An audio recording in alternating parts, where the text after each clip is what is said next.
সংমিশ্ৰিত কৃষি পদ্ধতিৰে জীৱন আৰু জীৱিকাৰ বাট বুটলিছে আমগুৰিৰ মৰাণ গাঁৱৰ যুৱক পাৰ্থপ্ৰতিম নেওগে। উন্নত জাতৰ গাহৰি মীন পালনৰ লগতে বৰ্ণশংকৰ ধানৰ বীজ সংৰক্ষণেৰে নিজৰ লগতে আনক স্বাৱলম্বনৰ পথ দেখুৱাইছে পাৰ্থই। অসম কৃষি বিশ্ববিদ্যালয় শিৱসাগৰৰ কৃষি বিজ্ঞান কেন্দ্ৰৰ লগতে বাংলাদেশত প্ৰশিক্ষণ গ্ৰহণ কৰি এতিয়া মাছৰ পোনা উৎপাদন কৰিছে এইগৰাকী যুৱকে।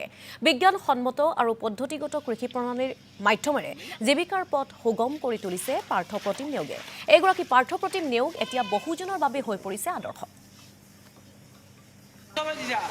আমাৰ সংমিশ্ৰিত কৃষি ফাৰ্মখন আমি 2015 চনতে গঢ়ি তুলিছিলোঁ আৰু আমাৰ ফাৰ্মখনত বৰ্তমান আমি গাহৰি উৎপাদন কৰি গাহৰি পোৱালি উৎপাদনৰ লগত বেছি জড়িত হৈ আছোঁ আৰু লগতে আমি মাছৰ ভোন-পোনা প্ৰতিপালন আৰু বিক্ৰী কৰি আহিছোঁ আৰু লগতে আমি আমাৰ মিশ্ৰিত ফাৰ্মত আমি ধানৰ বীজ উৎপাদন কৰি আহিছোঁ, যিটো গুণগত বীজ হয়। আমি ধানৰ যিবিলাক অধিক উৎপাদনক্ষম ধানৰ বীজ সেইবিলাক আমি উৎপাদন কৰি আহিছোঁ আৰু কৃষকৰ মাজলৈ আমি উলিয়াই দিবলৈ চেষ্টা কৰি আহিছোঁ। আমাৰ আচলতে আমি নাম ল'ব লাগিব। আমাক এই ক্ষেত্ৰত উৎসাহ জনোৱা আমাৰ শিৱসাগৰ জিলা কৃষি বিজ্ঞান কেন্দ্ৰৰ লগতে শিৱসাগৰ জিলা কৃষি বিভাগ আৰু আমাৰ যিখিনি জিলা পশুপালন পশু চিকিৎসা বিভাগ লগতে মীন বিভাগৰ সকলো বিষয় বিজ্ঞানীয়ে আকৌ আমাক প্ৰশিক্ষণৰ ক্ষেত্ৰতে হওক বা বেলেগ কিবা সা সুবিধাৰ ক্ষেত্ৰতে তেওঁলোকে সঁচাকৈ যথেষ্টখিনি অনুপ্ৰাণিত কৰিছে। আমাৰ